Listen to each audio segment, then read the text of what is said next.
welcome to another episode of the Modern Divorce Podcast. I am your host, Billy Tarasio, and today we've got a fantastic topic for you today. I think you're going to love it. We're going to talk to a divorce coach and mediator about how to keep things peaceful, how to keep things calm, and how to use people that are not your lawyers to help work out parts of your divorce, which is a great way to save you money. So Abby King, welcome to the show.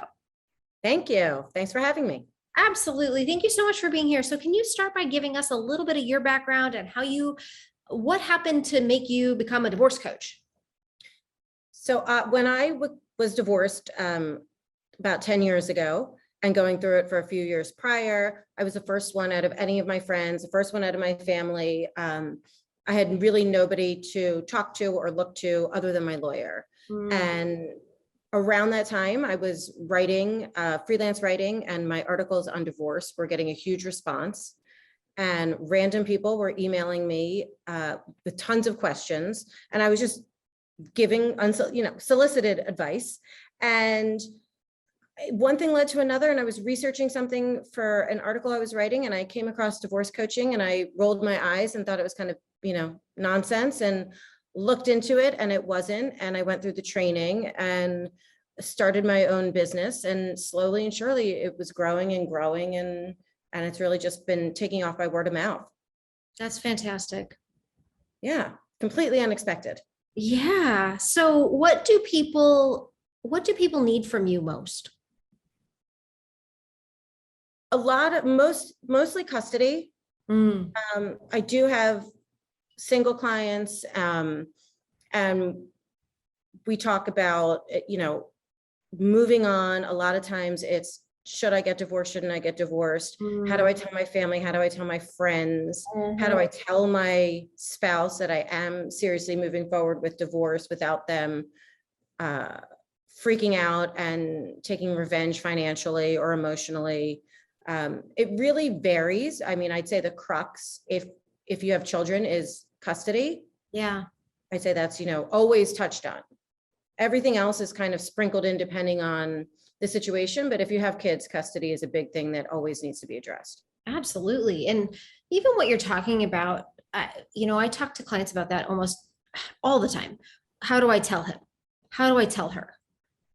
When do I move out? And these are questions that I can't ever answer. My answer is always, I can work with whatever you want. This is your life, and you have to design your life plan. And then I can design your legal strategy that meets your life plan. Right. And so it sounds like you help people with their life plan. Yeah. I mean, trying to find listen, there's never a right time. So, you have to find your best time. And when you're ready, and we go through, some people are ready the second that they call me, and some people are a little bit unsure, and it takes a little time going back and forth, planning the right time. Where are the kids? Is it on a weekend? Then when do we tell the kids? So there's a lot that can go into it. And oftentimes just having somebody to talk it out with that is neutral. I have nothing to gain or lose. I'm on your side. I'm going to give you my opinion and alert you to red flags and things that you're not thinking about, because now I'm doing this professionally, aside from now all of the friends that I have that have gone through it. So anecdotally and professionally, I have a lot of experience. So, there's no perfect time, but you're going to have to pick a time. So I've never had a client that hasn't picked the time. Yeah. Yeah. It makes a lot of sense to me. So let's talk about some of those red flags. So when someone comes to you and they're talking to you and they're trying to figure out, should I get divorced? Should I not? What's the timing? What are red flags that you might see come up?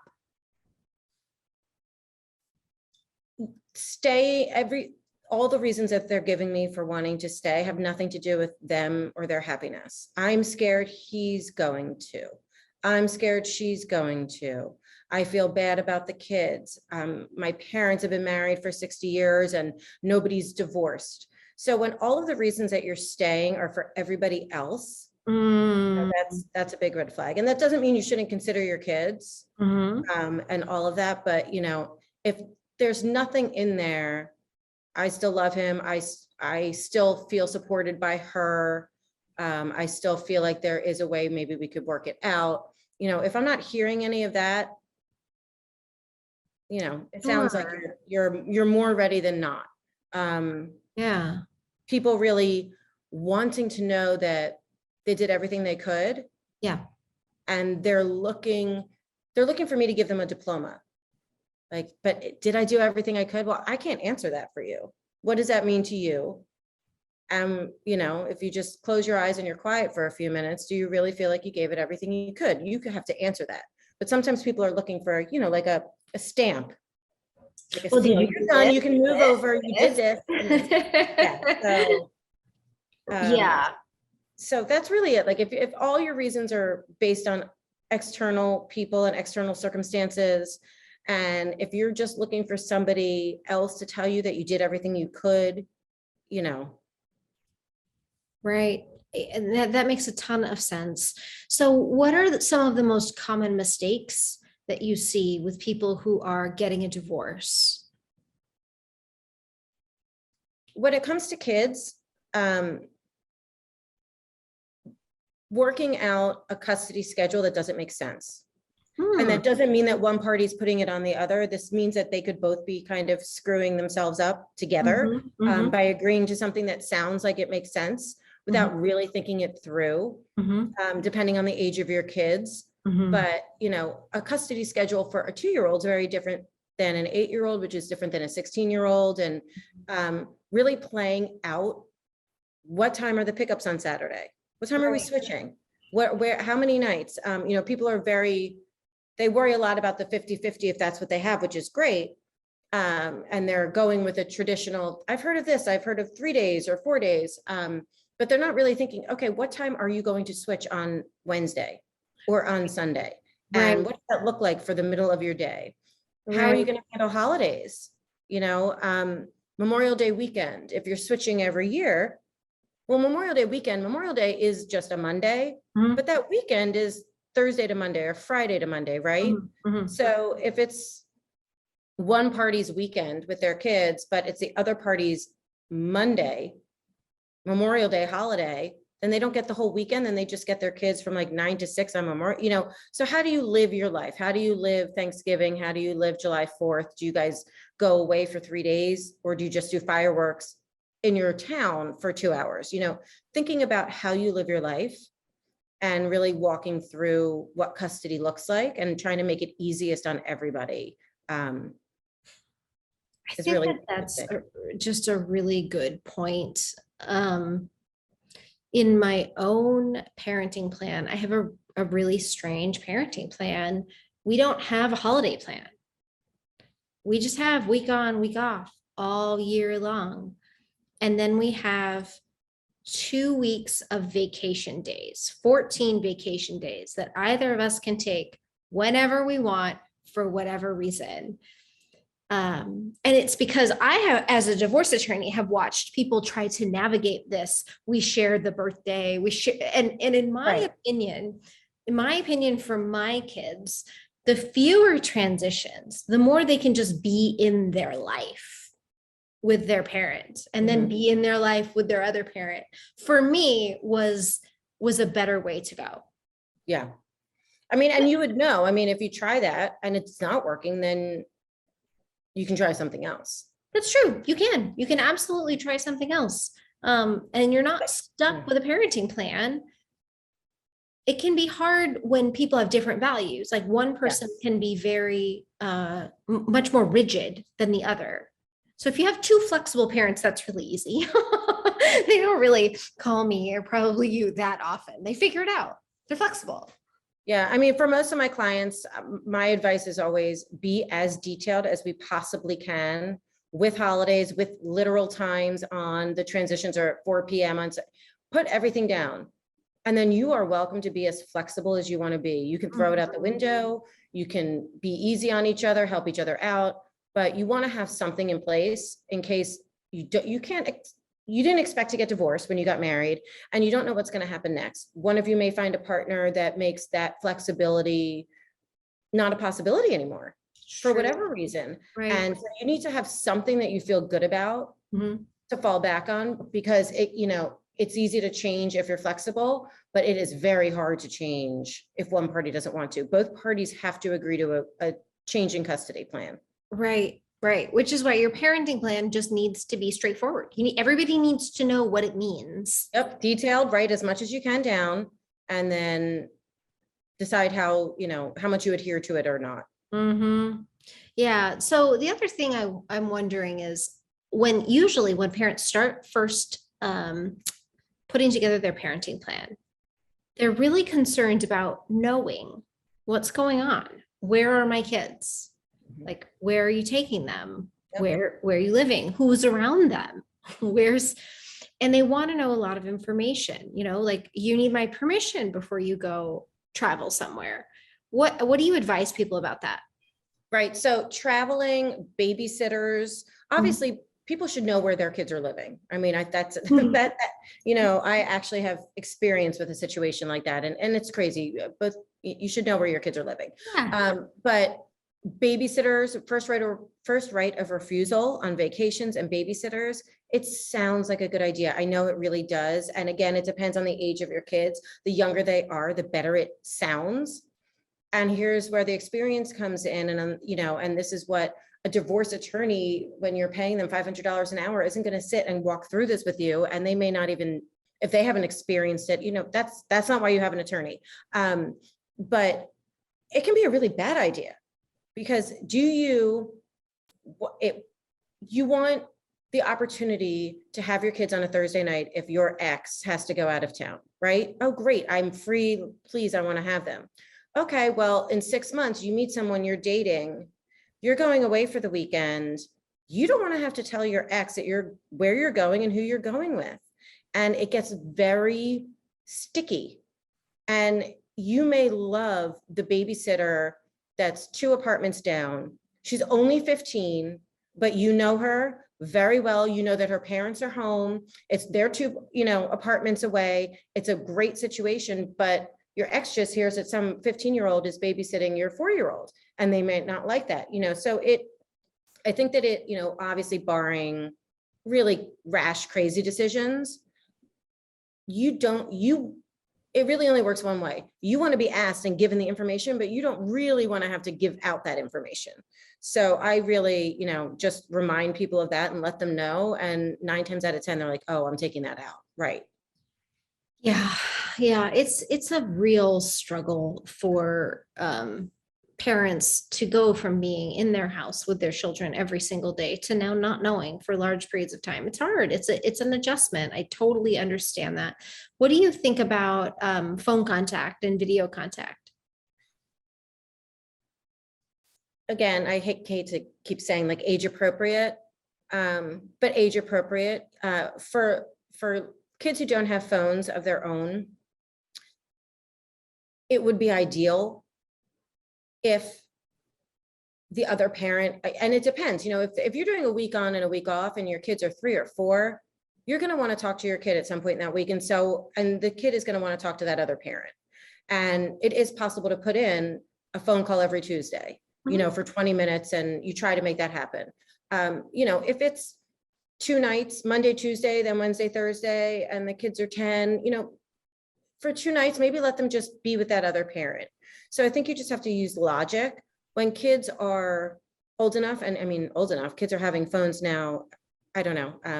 I feel like my kids are 18 and 15, so I'm out of that a little bit, but they've had phones for a while. Kids are getting them younger and younger. Once the kids have their own phones, ideally the other parent is not going to regulate, you can't call mom, you can't FaceTime dad. Like once the kids have the ownership of their own, as long as perhaps if the kid is getting, if your child's getting a phone at 9 and 3rd grade, maybe there's a rule of not contacting after a certain time, and whatever you decide bedtime is in your house, let the other parent know, because you don't want that parent calling at 9 and keeping them up for half an hour and videoing. Oh, So, I would put some boundaries, reasonable boundaries in. But, and some kids, it might be too upsetting for them to talk to you. Some kids, when they're with that one parent, when they're with mom, they might just be with mom. And when they're with dad, they might just be with dad. I know a lot of people, even with kids that are teenagers and have their own phones, and so we know they're on those phones hours every night, they're not calling the other parent. It's not because they don't love them. right. If the other parent maybe texts or reaches out, they will, but they're just like happy at home. They did their homework. They went to their practice. They're Right. they had dinner with dad and like, they're just not taking 20 minutes to call mom, which is fine. Like, let them be. And I think that each kid is different within a family. One kid might be like one like you talk to like every single day, and the other one you talk to every 4 days. Mhm. Yeah, I have a hard time getting my teenagers to respond to me. And it's not because we don't have an amazing relationship. We do, but like, They're teenagers. they're living their lives. They're doing what they want to do. And if Which is what we were doing. and We it's didn't have cell okay. phones. It's And we okay. I wasn't running to a payphone to call my mom on a Saturday from the mall. I was Just to say out for hi. 8 hours with my friends and Right. Right. And That most of the time, if you were contacting your mom, it was because you needed a ride or you needed something done. And during that time, they're depending on the other parent. It's all fine. Like, I mean, hopefully people will be reasonable and logical. I mean, it's really unfortunate. There are so many contentious situations where when those kids are at that other house, they are not talking to the other parent, even if they want to. yeah. And, it's heartbreaking, Yeah. but That is heartbreaking. The other thing it is appropriate to put reasonable restrictions on your children contacting the other parent. And there are those situations where the other parent is interfering with your parenting time. Yeah. They are interfering. They are texting every 5 minutes to say, what are you doing? What did you eat today? Did you do your homework? Did your dad remember to tell you blah, blah, blah, blah, blah. Let's sneak phone calls late at night, but don't tell your dad. Like that type of wow. behavior, Controlling. not okay. Yes. It's really destructive. It's not okay. So it's okay at that point for a parent to restrict that contact. You just wish that people would be, as reasonable and loving and flexible and mature as possible. But how to get there is pretty tough. Yeah, that's just not how it is for most people. It takes a while. How long do you see it takes people to adjust to being divorced parents? I think it depends on how much you were co-parenting in the marriage. Most of my clients have been doing the crux of the parenting, which makes it easier on that parent. It's usually the parent that was not as involved that has a harder time. All of a sudden, they're working and having to go to the grocery store and I have to go to a doctor's appointment at 3 p.m. on Tuesday, but I'm working. Can't we go after work? Well, no, because the pediatrician is only there until 5:30 and I can't take off work. Well, you have to now take off work because you're now responsible. So I think it's the parent that, there's usually one parent that does the work of parenting. And so if you're that parent, it's easier to adjust, and not only easier to adjust than the other parent, it's easier. Like, you don't have the person that you haven't been getting along with, that you have likely been arguing with, that there's heartbreak and all those other things. They're not like in your ear at night after you've done all the work of parenting, and then you're having to deal with them. You're still doing all the work of parenting you were doing anyway, but now you get to do it like in peace and freedom. Right. So a lot of people are very relieved, and a lot of my clients are saying, I was doing this anyway, and now I just don't have to listen to him or her, kind of butt in. Right. You get to run your house the way you want to run your house. Yeah. Without criticism. Yep. And it's great. I mean, it takes a while for the other parent to get up to speed. So for a long time, that parent that was doing 100% of the work is still doing 100% of the work, still forwarding the emails, reminding you have to go to the doctor. Yes, you do have to go. That's the only time they can take it. Still scheduling the appointments. Like, usually there is one parent that still kind of takes charge for a while, if not almost always. And the other parent hopefully steps up and does as close to 50% as they can. But, and then it depends on how long you've been unhappy. And, the circumstances, and was it ugly? Was it amicable? Yeah. How long has that process been? Do you have a life of your own? Do you have friends? Do you work? If you don't work and you've been home with the kids, that's great. But do you have a yoga class, or do you like music? Have you done anything for yourself in your free time? So when you're alone without the kids, you're not just looking at four walls for 6 months until you find something to do. Yeah. In that beginning. Yeah. In my experience, some of the hardest divorces are where there are the most traditional relationship roles. Mhm. Because divorce undoes all that. It blows up your tradition, like the way your family operated Mhm. is completely blown up. And it's a Yeah. little different if you've got two working parents who were juggling and managing. Both of them were juggling and managing. As you said, usually one person's the primary, but when you have two working parents, they're coordinating pickups. They're talking about all the things. There's a daycare already involved, there's childcare already involved. There's those structures that you'll need as a divorced parent that you've already started to build. Right. And so it can be very difficult for those very traditional relationships. And mostly I see mom struggle in that case, giving up so much of her identity, not having built a career, feeling very left high and dry without enough support in terms of money. Are you working with people like that? Yeah, I mean, I'm surprised at how many, and it's, less and less. I've been doing this 4 years and it's getting less and less, but I have plenty of clients who don't have any access to the financial records, their bank accounts. They kind of know how much money there is. Maybe they're not exactly sure. They can't really call the financial planner because they've only talked to them maybe once or twice with their ex or with their spouse. There are a lot of women who are really stuck.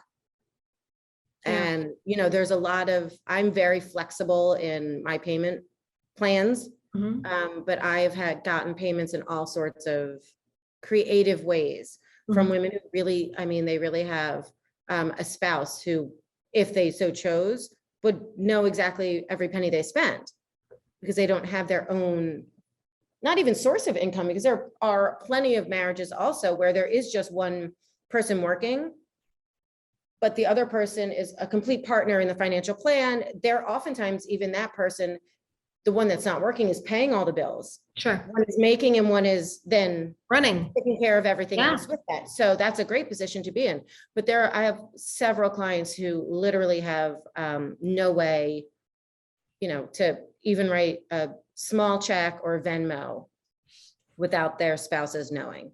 And there are things that we can do, and there's things that they start to do in the home to try to get a handle on that before they're ready. But it's a really awful position to be in. Do you find that do you ever work with clients who are already divorced or work with them all the way through their divorce and post-divorce? Yes, so a lot of times what happens is I only have a few couples as clients, but I will work with clients on and off for a regular basis. And then I won't hear from somebody. It could be 2 months, it could be 13 months. And all of a sudden I get an email, I need help with X, Y, and Z. Nice. Yeah. Very yeah, so nice. it depends, that you never know what's going to happen, how you're going to feel, what's going to pop up. Let's switch gears for a minute. Many people who are listening to this podcast are going through a divorce or they're out of divorce and they're thinking, what would life be like as a divorce coach? Should I be a divorce coach? Can you tell me about what that process is like of becoming a divorce coach and how the market receives you? Sure. So there are a lot of programs. I went with one of the first programs, CDC, Certified Divorce Coaching. You can look it up online. It was virtual. It was a virtual program years ago, having nothing to do with the pandemic. So I would definitely vet whatever program you want to do. And, mine was either 16 weeks kind of full time or 32 weeks part-time. So I just did it all at once. And there's mentoring, there's training, practice sessions. It's rigorous. Oh. And then for myself, I just kind of hung up my shingle and let my friends know and started an Instagram, and slowly and surely, and my name kind of quietly got out there, and I kept meaning to advertise on Google, and I still haven't. 4 years later, I haven't needed to. It's been growing. I have connected, in the beginning, I put up a Facebook post locally. Everybody that I know, if you're in a divorce professional, a realtor, financial planner, lawyer, anything that I might need, I made a bunch of contacts. So now I have vetted referrals to give my clients. Mhm. I have lawyers who will, tell their clients to call me because they're using their time inefficiently, and they don't want to handhold, and they don't want to, it's wasting their clients' money, and it's wasting their time. This is not what they were trained to do. So some practices are more receptive than others. So the old traditional law firms, Mhm. where all of the lawyers are of a certain age and a certain race, and they all look the same, they're a little less embracing of a divorce team, if you Mhm. will. And Mhm. then there are plenty who are down for it and really happy. And I mean, I've sent a lot of clients to therapists. Therapists will send me their patients. So it's been great. It's been just slowly growing at a pace that makes me happy. There are also tons of ways. There's, divorce professional networks and conferences. So there's a lot you can do if you want to network. Mhm. And there are a lot of companies now that are divorce companies, Mhm. and you can go on their websites and they will have all different professionals in different areas. And that can be a great resource. I've been contacted by some. I haven't really wanted to commit to just branding myself with somebody else. I'm happy doing it the way that I'm doing it, but that's an opportunity for somebody who just wants to be getting a certain amount of referrals every single day and getting in there. And there's a lot of different ways now. People seem much more open to it. I mean, a lot of my clients, I ask everybody how on my intake, how did you find me? And if it's not a referral, they just Google divorce Philadelphia, divorce coach Philadelphia. I mean, I never would have even known the word divorce coach when I Right. was thinking about this 12 years ago. Yeah, that's great. Sounds like it's a growing industry. There's a ton of opportunity. Sounds It like is. you Yeah. feel it's flexible, it works for you. Yeah. I mean, I think you can be as busy as you want to be. I Mhm. mean, that being said, it's a fit, right? It's just like a doctor, a therapist. Not every client's for every coach, and vice versa. Mhm. So you definitely, out of 100 referrals, you're not going to have 100 clients, and you're not going to want 100 either. They're not going to be the right person for you. Mhm. But I think that you can be as busy as you want to be. You can network. If you love networking, you can get in there. Personally, I have a different approach. I like word of mouth. Mhm. I keep it, Yeah. like growing that way. And it's been working. And every time I feel like, oh, you know what, I need to push it. It's like, then I get just a bunch of emails the next week. I'm like, oh, now I'm too busy. So yeah, exactly. So it hasn't ever really still gotten to the point where I've needed to advertise or, How does the pricing work? I mean, it's literally whatever somebody wants to charge. Okay. So it depends. So there might be a package, there might be a membership, there might be hourly. It could be any of those things. Yeah. I Okay. mean, I offer, I mean, my sessions are an hour, give or take. I'm not going to kick somebody off the phone. And so I have a small savings, a pack of 3, a pack of 5. If you want Mhm. unlimited access and sessions for 3 months, there's a price for that. I'm very flexible. There are some, there's a range of pricing and flexibility. Mhm. That's So that's, fantastic. you really have to, if you're going to pick somebody, have a consult, see how you vibe with them, what you think about them. And if they seem like the right person for you, then start looking into the pricing. I mean, it should be affordable for most people. Okay. I mean, What is a range people can expect to pay? it's really all over the place. I mean, I'm priced at about $115 per session, Mhm. and there are people who are $500 a session. Wow. Yeah, I mean, it's kind of like and for some people you need to commit to 6 sessions. Mhm. And for some people you can take it, as needed. Mhm. Mhm. I mean, it's really kind of all over the place. Good Just to like know. lawyers, I mean, there's lawyers that are $300 an hour and lawyers that are $3,000 an hour. Yeah, So I don't know. I don't know very many $3,000 an yeah, hour lawyers, but they're out there. I know this. yes. So you have to really, and just like the retainers at different lawyers. I mean, somebody will call me, I just, gave a $50,000 retainer. I'm like, what? You didn't need to do that. A lot of money. Yeah, it's a lot of money and you didn't need to do that. So do your research. And once you find 2 or 3 people that the price seems like it works in your budget, Mhm. then have a consult call and see, what their personality is. Some people are very prescriptive. This is my workbook. We're going to go on A, B, C, D. Mhm. This is our homework for the week. And there are a lot of people that have that personality. And that works for some people. And then there are some people, you know, I listen to my clients. By the end of a consult, I'll tell them what I think I heard. And this is what I think that you're asking for. Is that it? Mhm. Okay, this is what I'm hearing are the priorities. Are those the priorities? Okay. Do you want to pick 1, 2, and 3? You pick what you want to work on first. And if that works for you, then that's kind of how I approach it. Got it. Makes sense to me. So if people want to contact you, Abby, how do they find you? Divorcecoachphilly.com is my website. I answer every question you could think of and tell you about myself. And then you can also find me Divorce Coach Philly on Instagram. Nice. Well, Abby, thank you so much. And audience, if you have loved this episode, make sure to like it, rank it, leave a review, send in your questions. We will always try to find guests to meet your needs. Abby, you've been absolutely wonderful. Thank you so much for your time today. Thank you. Bye. Bye.